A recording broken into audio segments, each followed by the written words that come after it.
Hello, and thank you for tuning in to the Moss Center's Complexions Contemporary Ballet Dance Talk in support of their performance on Saturday, April 26th. I'm Annie Hoffman, and I'm the Education and Outreach Manager here at the Moss Center.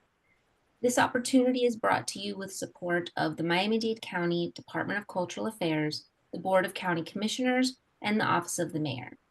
I would now like to introduce our moderator, Anjali Austin, who will introduce our distinguished panelists. Anjali? Thank you, Annie. It is my pleasure to introduce you all to Dwight, Rhoden, and Desmond Richardson, directors and founders of Complexions Contemporary Ballet. Welcome. Thank you. Good to be here. Yes. Thank you. Welcome.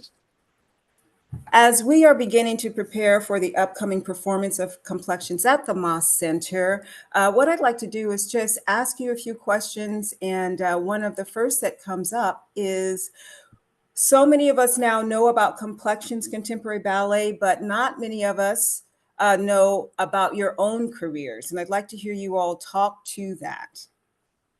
Awesome. Desmond, do you want to start about your career or? Why don't you start? I'll go after you. Okay.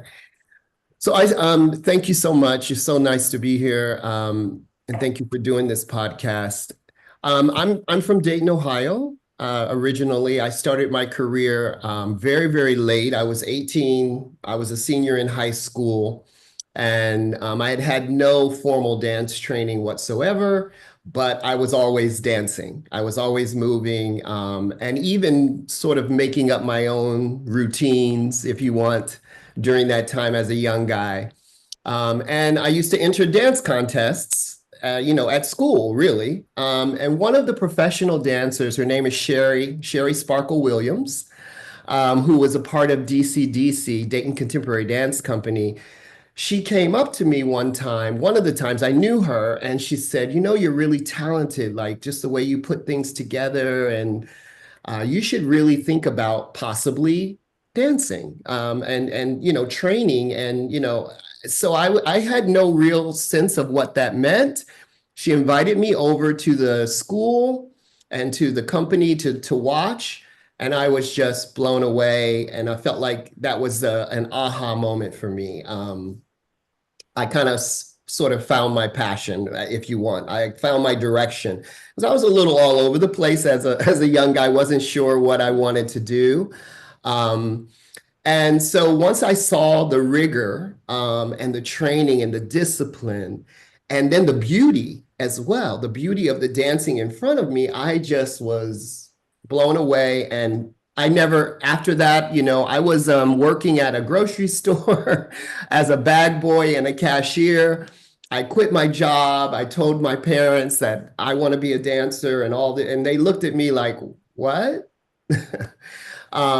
But I didn't really look back. I started training as hard as I could with DCDC. I also went over to Dayton Ballet because I also recognized that I needed some robust training to even catch up with where everyone else was in the room.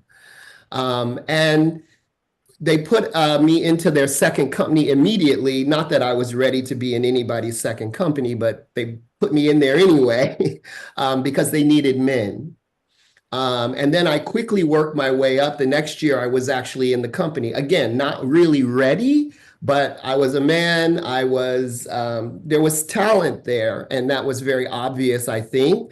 But there was just no sense of training, and I just had to work really hard. And that's how I started, right in my own hometown. Thank you. Yeah. Wow. I have to remember that for you, Dwight.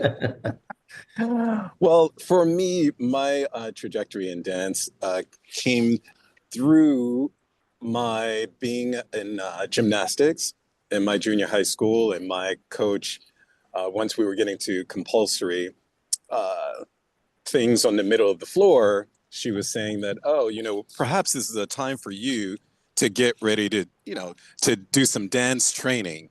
This is very important for you because your arms are not good. You have to have a lot of grace, if you will. And so I didn't know where I would go because she just said it, and I understand where to go. And so then the movie Fame came out. The original movie Fame. And then I asked my guidance counselor, real school, like, is this possible? He told me, yes, it's a real school in Manhattan. And there are two other girls that are going to be going, and you can sign up and you can go with them. So I went with them. One girl and another and myself got in, and the other one did not. Unfortunately, it was sort of similar to the movie. It was very interesting enough. But yeah, I started formal training there. I had already had a little bit of training, like just a little bit of like gymnastic training, and how you move in gymnastics is super robotic, but never anything like graceful as dance. But my trajectory started there, and then in my sophomore year at the High School of Performing Arts, I was given a scholarship to come to the Alvin Ailey American Dance Center, where I was on full scholarship. They gave me full scholarship, and I started training even more in classical ballet, everything, Dunham, Horton, everything at the Alvin Ailey School.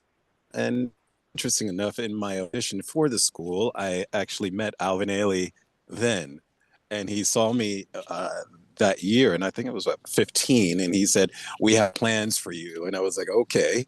So I didn't understand what those plans were, but I knew that if I stayed the course, then there would be something that I could just learn from this whole experience, and so thus it just went forward from being in the Alvin Ailey Company to going to the Frankfurt Ballet in Frankfurt, Germany, with working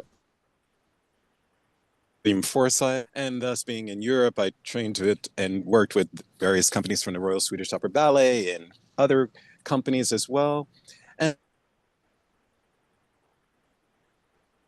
with American Theater, and that was a big thing. And all between that whole time, Dwight and I started Complexions Contemporary Ballet June 14th, I think it was June 10th. June 14th. June 10th. June 10th, right, June 10th. June 10th, 1994. So we were busy bees.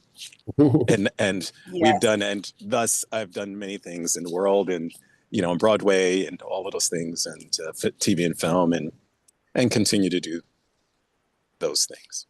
Okay. So before we move on to the company, I think it's important to really recognize that both of you all were principal dancers at Alvin Ailey American Dance Theater. Can you just touch on that a little bit and how that may have influenced the direction that you decided to go in terms of your own company? Yes. So our time at Ailey was really an amazing time.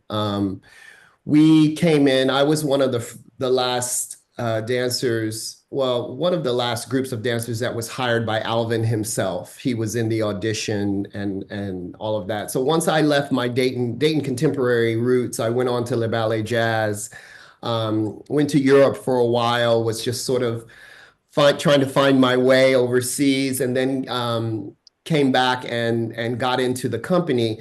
An interesting story about that is it was my third audition before I got the job. Actually, it wasn't, you don't always get what you want on the first try. You have to sometimes persist and go a little bit further and dig in. And, I was a little bit discouraged after the second time because I felt like I was really ready. But, and so I did return the third time, and within 15 minutes inside of the audition, Alvin told me, because I was doing a turn, I always tell this story, I was doing this turn that went down into Grand Plie and came back up, and I kept falling. But he knew me from previous auditions, and he called me out by name and said, "Dwight, please don't do that turn again right now. You've got the job." And that's how I found out I got the job. And I said, "Really?" He's like, "Yes, as long as you don't ever do that turn again." So that was funny. I mean, we had such an amazing time. Both of us danced so many of the roles that, many dancers just, have the hopes and dreams of actually getting a chance to do. I love dancing his work. It teaches you so much. When you dance Alvin's work, it pulls you, it pulls parts of yourself out that you don't even know exist, because you have to connect with something other than the physical. You have to connect with something spiritual and human. And that's very much Alvin Ailey. So we had a great time there. We met there. We started to be great friends, and we started to collaborate there. And it was like, I want to say that it kind of launched us into the next chapter of our lives, which happened to be Complexions. But that was kind of how the ALE time went. It was busy. It was informative. We learned a lot, and we worked with so many people. And then we also got that Alvin Ailey work, which was the foundation there that really, really helped us grow. Desmond? And for me, yes, absolutely. For me, it was coming into the company when I was turning 18. I was still 17 at the time, and Alvin, thought that it was very important for me to be in the company at that time, dancing around those particular entities, from Gary Deloche and you know, incredible artists that were before me, to learn from them and to see them. And I didn't dance a whole lot. My first year, I actually just watched a lot, and Alvin was my dance dad. He was like very mentoring to me and showing me certain things, and not only on the stage, but showing me how things in the theater work, because I was very curious as to how does this all work? How do the stage managers work? Who lays the floor? And I don't know. I just always was curious about all of that, because he said, well, it's all a part of the production, and you have to be. And it's not only about you on the stage, but it's about the whole entities coming together and making this thing work. And I found that to be very intriguing, and thus working with him for almost 8 years, 6 years before he passed away, was really very informative for me. And, you know, I learned so very much. And as Dwight said, I think dancing his work really informed my humanity and my authenticity in my work. Like making sure that when we come to the sanctuary, which we all used to say was the sanctuary is the stage, you come to the sanctuary very authentic. You be real, you be in your moment, and you be exact and full out. So that was his motto. And I took that to heart. Like, if I'm going to be on the stage, I want to transport you into whatever environment that he's created, or whatever, how I'm bringing my humanity to it. So it was really, really informative. And I would always say, was that good? Was that good? He would be like, it's not my expectation, it's yours. I did the choreography, but you have to speak it. You have to let it come into your heart, and you have to bring it to the people, because it comes from the people, and thus it comes from your people. So you have to understand what that actually is. And I love that part. So in starting Complexions, we actually took a portion of that and kept that with us, because it was Alvin who said, listen, y'all are doing all of these choreographies all over the place. Why don't you do something, a show, put it together, and let the people see it? And thus in 1994, we did just that at Symphony Space, and it was sold out. Who knew that it was going to be a thing? And 30 years later, here we are. It is really incredible listening to you all, and the mentorship that you received during your time at Ailey, and how it has impacted you in a particular way to start your own company and be encouraged to start your own company. Can you talk about how you began to then nuance yourself to that direction? Yeah, well, Desmond and I were, we were coming up on 7, 8 years in the company there at Ailey, and we were looking for now, to stretch out and try some other things. We really had a big appetite to explore.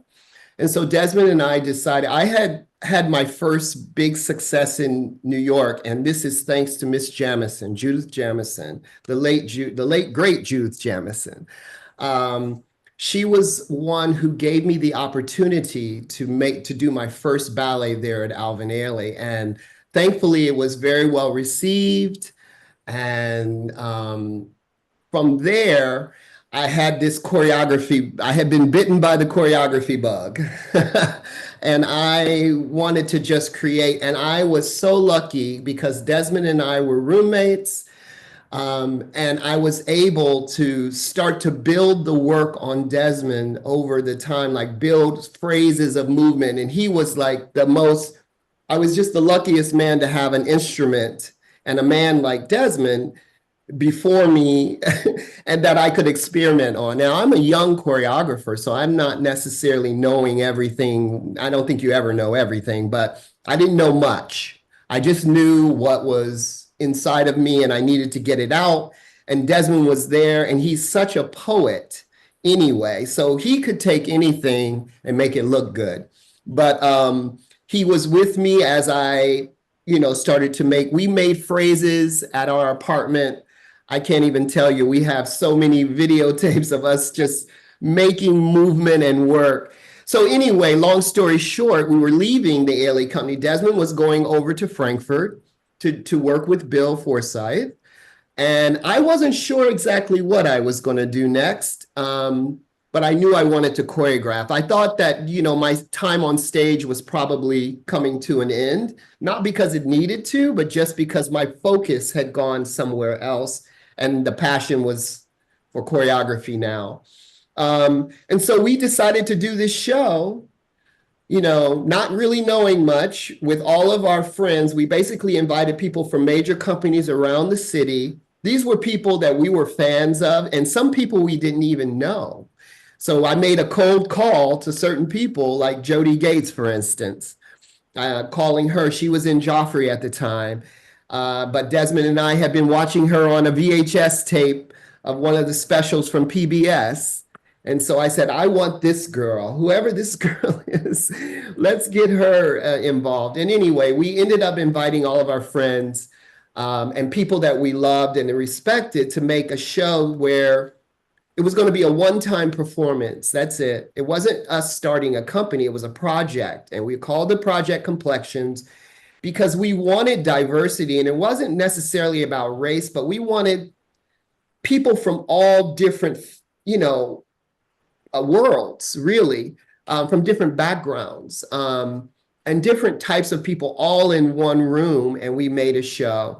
Desmond and I were thrilled with what was happening in the studio.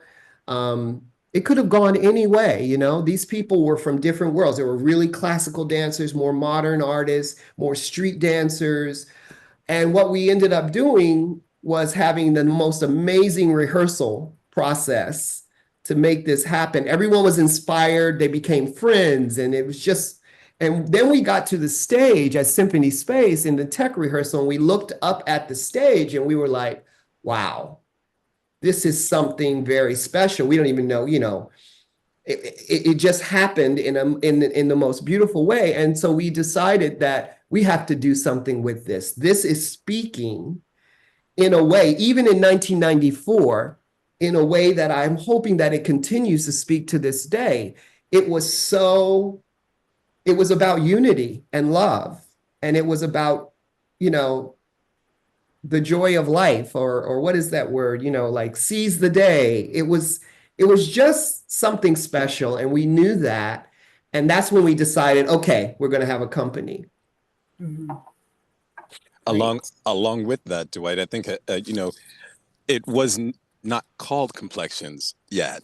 It was just a concept, as Dwight stated, was that we saw everybody, we were looking at everybody, obviously there's this idea of DEI these days, right? But we have already been doing that from day one, because even he and I are so very different.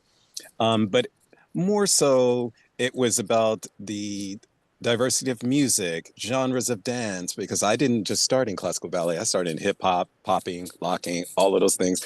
Dwight doing ballroom and all of those things. So we loved these genres of dance together. And we were like, we know the who's who in the dance world. So why not? Let's find those people who actually do other things than what they actually do. And so that's when we made these particular calls. Everybody was like, yes, I would love to do something a little bit different than what I'm doing. They love what they're doing, but it would be great to do something a little bit different.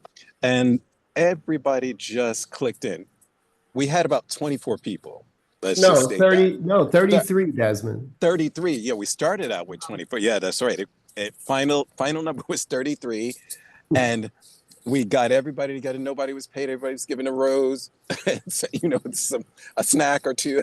I don't know. I'm just being silly, but it's just we did that, and it was really palpable to all of us who were in the room that there was something uh, really necessary in this moment to change the landscape of where things were, because there was no contemporary ballet at that time. It was just more so contemporary. And as we all know, if you were contemporary, you were considered very modern dancer, like a Londell Cummings or something like that. It's just like a better word.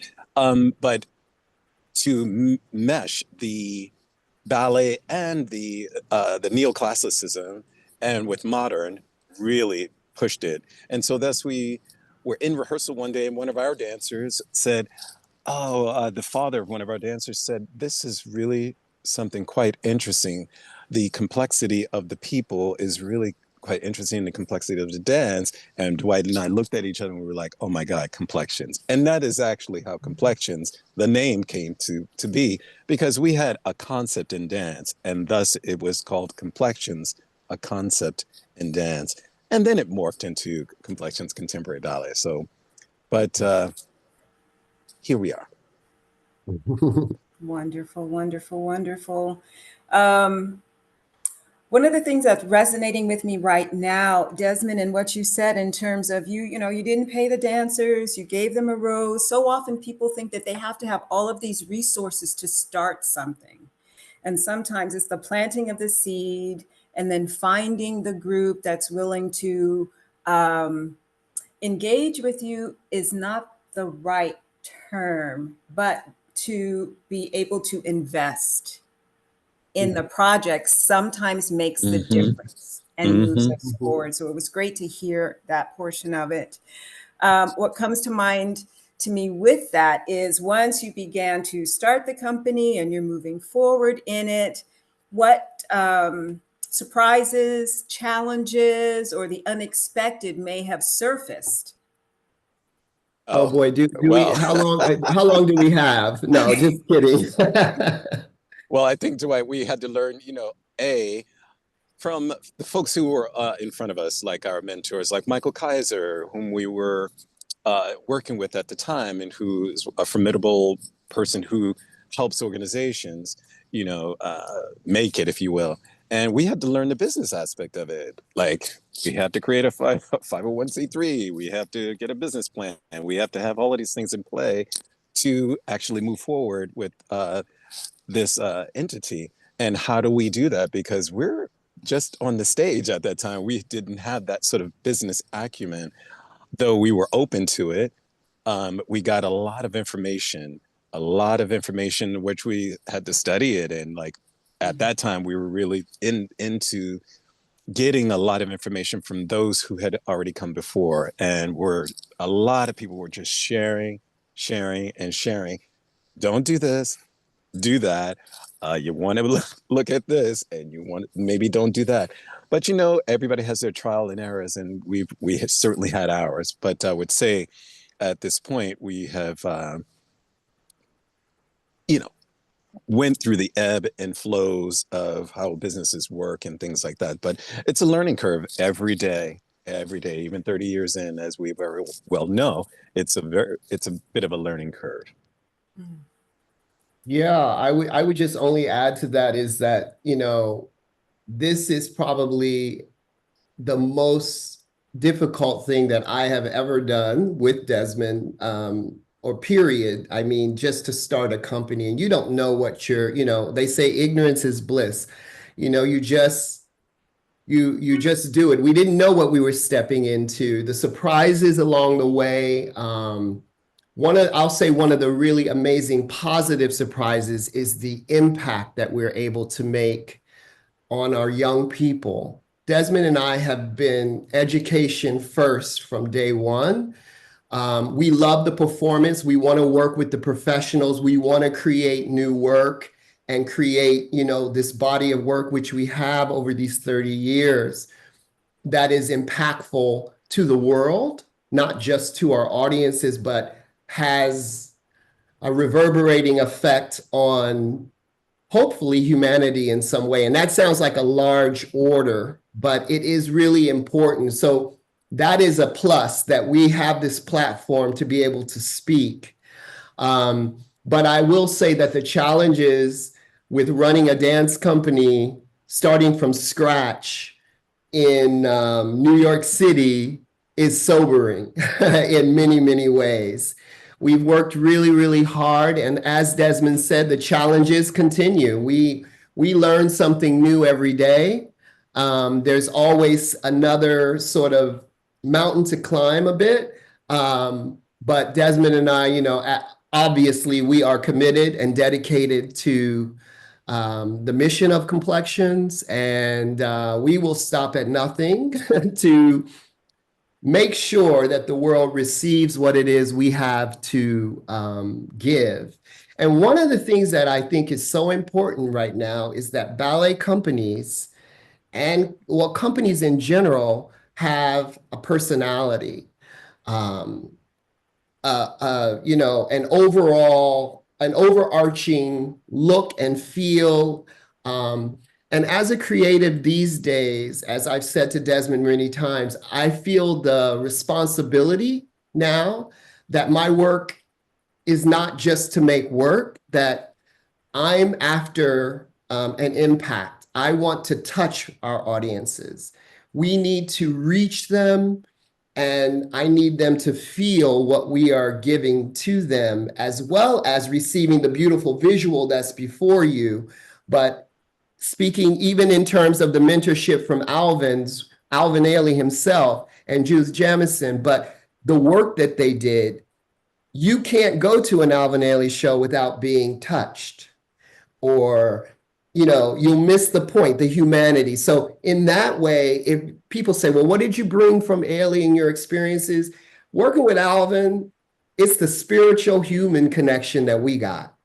And that is, I always say everything that you've ever been a part of is a part of you. So we brought that into our company, and it's just a natural, not that we even set out to do that. It's just in us. And that is how we operate.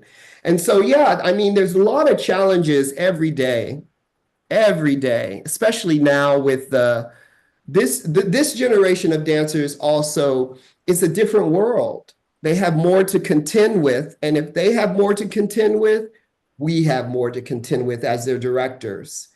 And we find ourselves being, mentorship is who we are. So that's already in place. We guide them, but they're needing support in ways that are different than maybe during our generation, because the world has changed a bit. But you just have to keep pushing through all of that. And I always say, try not to listen to the noise too much. Keep your focus. Along those same lines, when you're thinking about the company and where it is now, and how, what are the differences that you're seeing now, or the development or the growth in terms of the company, yes, but even also how you are considering the company and its future? Well, I thank you, Anjali. I really, as you were stating that, I was listening to it, and I was like, that is true, because we just had that conversation about like future, legacy. What have we created, and what is moving towards the future? What is that? And we're already in the mode of mentoring those whom we feel will be the next ones who will be coming up, and as associate artistic directors, or learning the business side of the company. We're already have begun to do that. And we noticed that that is so imperative because these dancers these days, many of our company members have already gone to college. They're young, but they've actually already have other degrees and things like that. And they're looking to have other things because, okay, for us, it was just dance. Not everybody, but some of us, it was only just dance. We had that focus like that. But for the dancers, what we've seen these days, because many of them have just graduated out of colleges, they're looking, to be with a company or an organization for X amount of years, and then they want to move on. They want to move on to other things, maybe in the field of dance and maybe not. But we do see that that's quite different than when we were on the floor.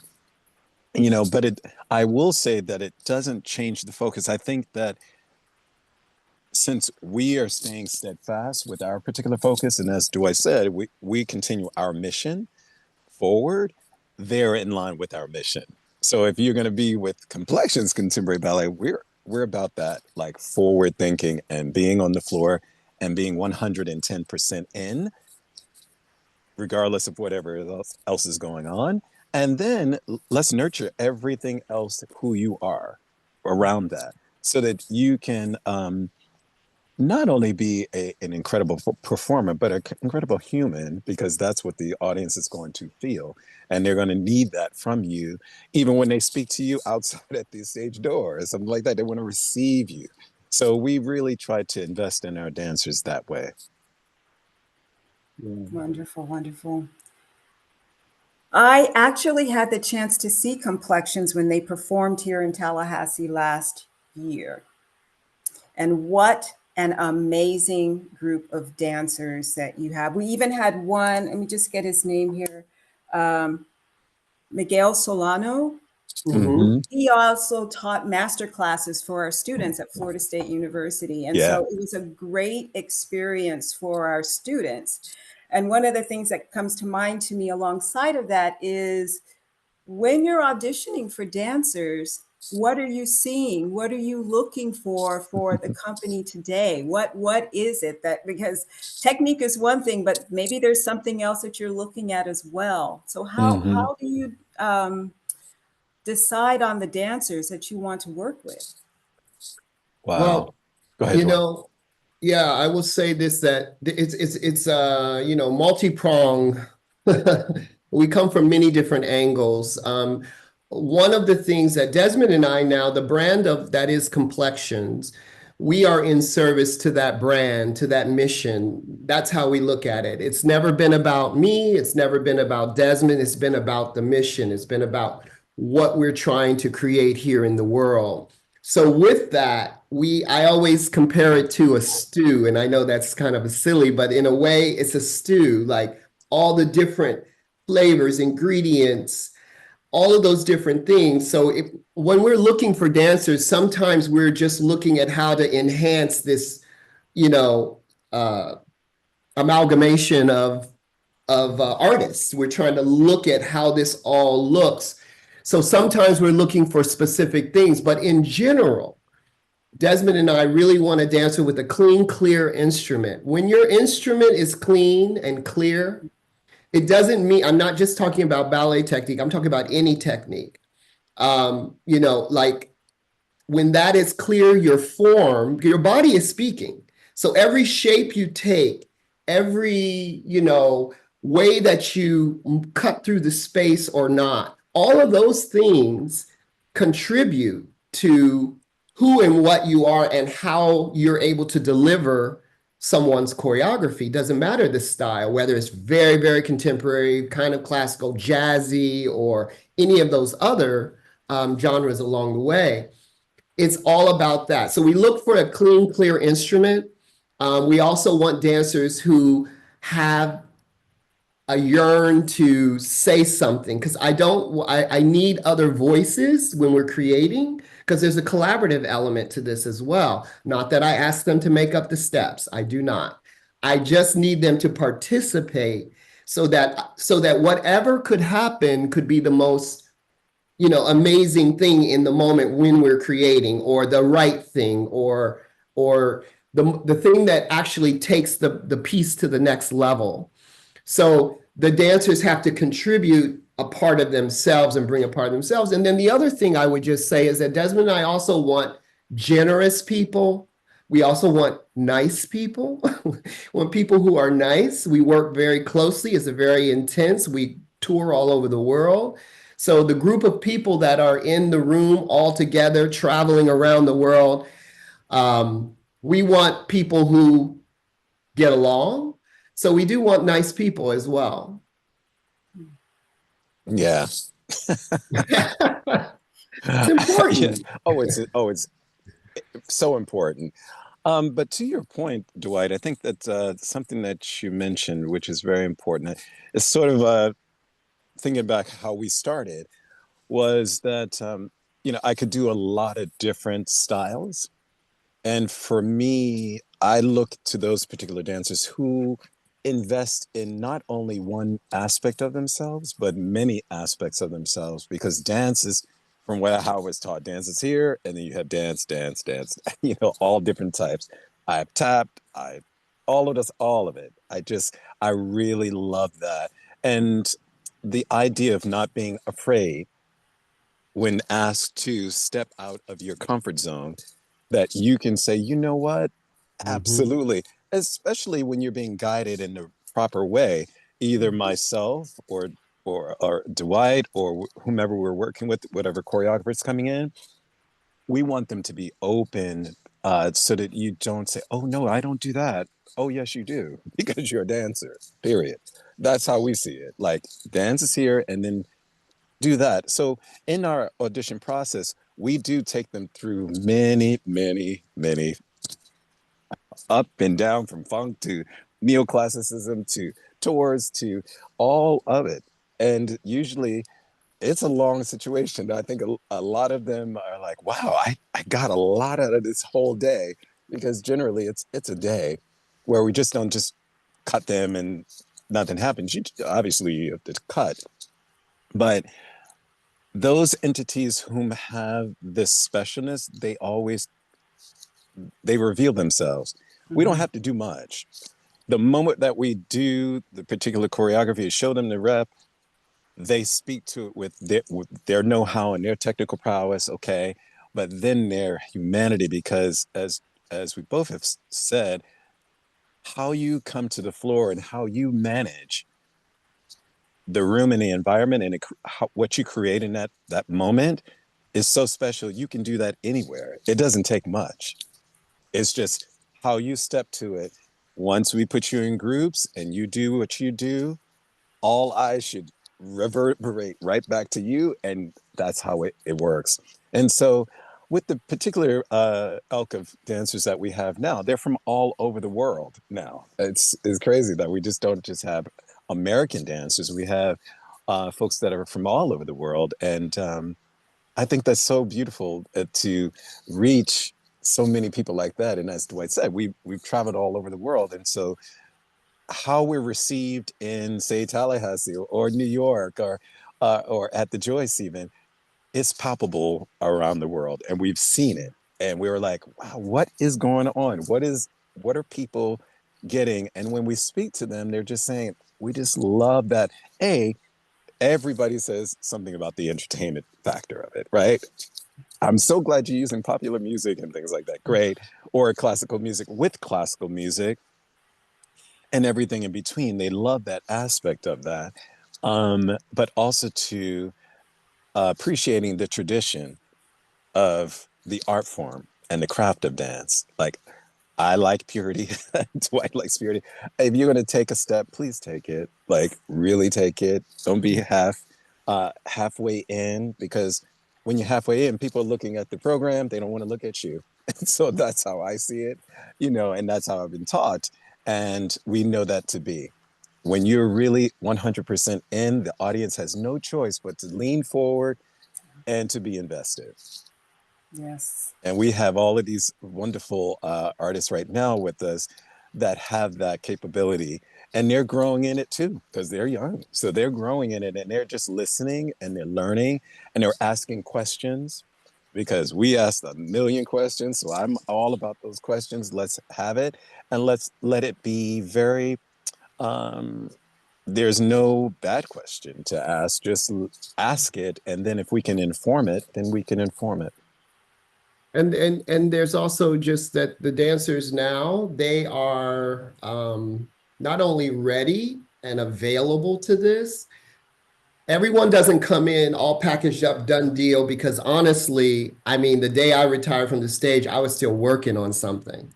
There are things to work on at all times. And Desmond and I, again, going back to the educational and mentorship portion of this, we really try to put our arms around them in order for them to feel comfortable enough to step out of their comfort zone. Because, you know, they may come in, you see the willingness, the openness, but they might not have had the experience itself yet. So then you want to give them the confidence, and that's okay. You might fall out of that for, you know, this time, but you know what? Try it again. And now we're going to coach you into being able to achieve it. And, you know, we have our academy as well. Our academy and all of our summer, winter, spring, and pre-professional programs. And we have quite a following there. And we try to keep track of these young people and mentor them in. Many of them are in the company now. There are a few of them that have made their way all the way into the company. And so we're very proud of that. But, you know, this company now, they're fantastic, and they're beautiful. They're beautiful human beings as well. They're not just great dancers. And all of that energy comes together. Of course, there's good days and bad days. That's life, right? But there's a sense of unity even within our company that Desmond and I really try to maintain, because at the end of the day, I feel an audience recognizes whether or not these group of people are unified. And so there's a lot of love inside of the company and the cast, and we hope that translates onto the, you know, from the stage to our patrons and to the people who come to see us. Mm-hmm. That is actually a great segue to talk about the pieces that are going to be performed at the Moss Center. Can you share a little bit about that? Absolutely. We are performing a 2-act program there at the Moss Center. And the first act is a ballet called Woke that I created. The music for that piece itself is everything from Kendrick Lamar. Desmond, help me out. Kendrick Lamar, Moses Sumney. Good Lord. There's just so much music in there, but it's a not a hodgepodge, but it's beautifully connected. You have even what is it? Ball of Confusion. Ball of Confusion. Yes. That's a Temptation. Temptations. Yes. Right. And we also have a very classic tune called Peace, Peace. Yes. Which is just a piano work. But I'll tell you a little bit about Woke. Woke was created, this was created before the pandemic happened. And this was looking at everything from racial injustice, also the Me Too movement. It looks at our lives as a nation in a good way. It looks at racism. It also looks at political rhetoric, if you want, and it approaches each one of them. So it's a very sort of charged ballet itself. I do think it goes down easily. You have spoken word, and there's also work within the piece itself that is music that has been sampled, and you hear essences of city life, and it really does look at our ideas about protest and advocacy. And, you know, I was inspired by this generation of people that I was working with and the energy they have for trying to make a difference. And the fact that they will speak up for the things that they feel are unjust. And so that the work itself is about, I would say it's about 38 minutes. And it's seamless. It doesn't really stop. It just takes you through these different worlds. Um, uh, yeah, I think it's one of the pieces we've done around the world that really it does have a political leaning, but it's more about a human statement more than anything, about our humanity and how we treat one another. So it is pointed, it is charged, but it also is something that goes down pretty easily. So that's the first act. Mm-hmm. And the second act is a piece called For Crying Out Loud, which is to the music of U2. It's from their latest album called Songs of Surrender. And basically, they're all the different songs that we know and love by U2, like With or Without You, Where the Streets Have No Name, I Will Follow, It's a Beautiful Day. What'd you say, Des? Vertigo. Vertigo, a lot of different U2 classics, but they're done in an acoustic way, where the Edge and Bono, it almost sounds like they're sitting in a room alone and singing these songs.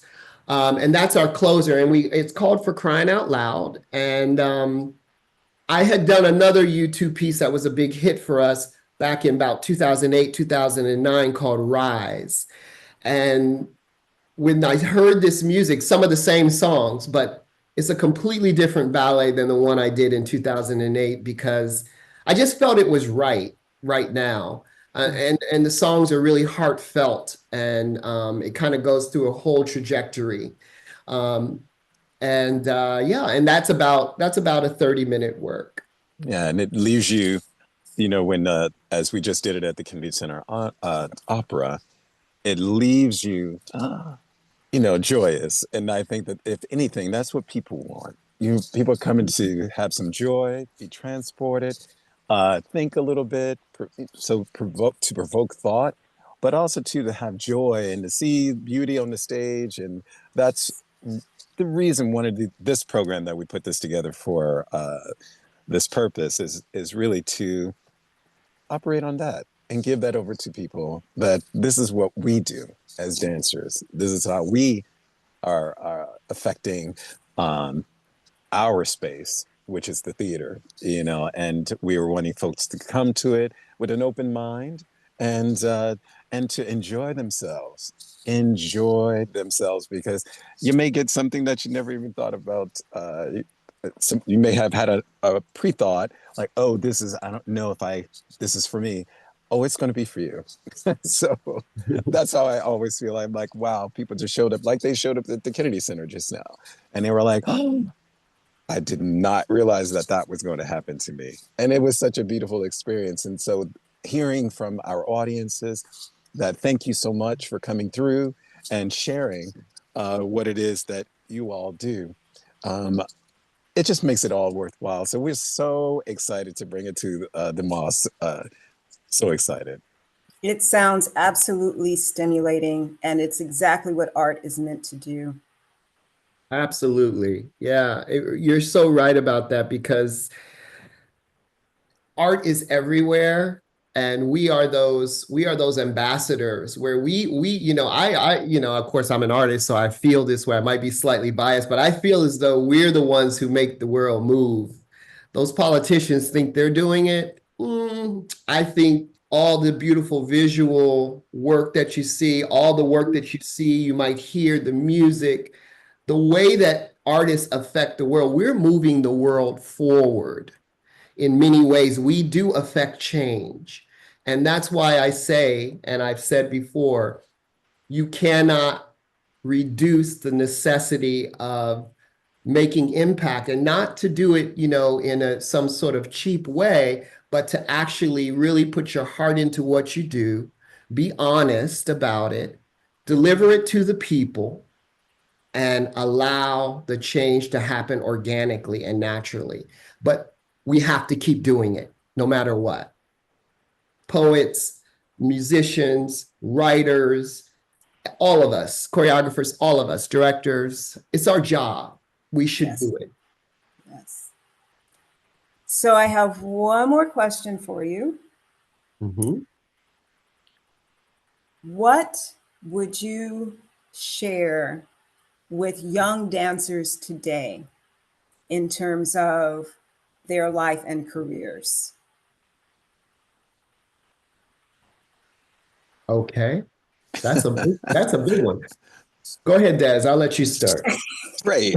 Because, I tend to, both myself and Dwight, we not only working with Complexions, but we are working different educational organizations, and like NYCDA, the dance conventions. Those are quite big right now, and it's something interesting that in our company we have about 50% of the dancers that come out of dance conventions that have come to us and whom have been with us because they actually do a lot of different genres of dance, and they're just that much more eager to, as we say, hit it. So Mhm. what my advice to young dancers would be to train properly, uh to understand that your heart, humanity, and soul is so necessary, needed, and valid, and that there's a lane for you that's never been, because if you've never been, there's a lane for you. um and to know that it's okay that you are unique. There's never been a you. So to me, I preach that everywhere I go because that's how it was said to me. And I'm so glad that someone said that to me, because I never, and honestly, I never really looked left and right and said, oh, well, why did I get that? Why is this one getting that before me? I was like, well, actually, it's not for you at this particular time. And whatever is coming your way, as they say, the universe will conspire for you to have what it is that you're supposed to have. And so I try to impart that onto many young dancers today, that make sure you're just uniquely yourself, come in Mhm. authentically, and do you. And the folks in the front will make a way for you, as they've made a way for me, as they made a way for Dwight. They didn't know who we were, but there was a lane that was made, and uh, that could be their trajectory. Is there you go. We've never seen you, so you have something to say. I also think that the focus, young people need the focus, the dedication, and the discipline. Those factors, I don't care what generation, that it hasn't changed because we have, that there's, we're in a different world than say when I was a young dancer. The same thing is required, and then there's more actually. So I think the focus, the training, the discipline, and the dedication to your work, and to leave out the noise. So one of the things I always say to them, like TikTok, Instagram, I absolutely love all of these platforms because we get to dance more, we get to show each other more, we get to share more. However, that's only one thing. That's only, at so many seconds. Longevity and the ability to have your instrument be fully available, ready, and to have that longevity, you have to keep your focus on your training and uh, your training, but also just the overall discipline it takes to maintain a dance career, which takes a lot. So young people, I would just say, I like what's happening with a lot of them right now, to be honest with you. However, there is some work to do in the area of making sure that that rigor and training stays in place always. It's like, you take class because you have to, it's like breakfast. You should take class every day, no matter what. That sounds crazy, doesn't it? But it's true. You have to, even when you don't want to. Yeah. Dwight and Desmond, it's been a pleasure. Thank you for your words, your time, and congratulations on 30 years of Complexions Contemporary Ballet. Thank you, Anjali. You. Appreciate it. Well, we'll see you soon.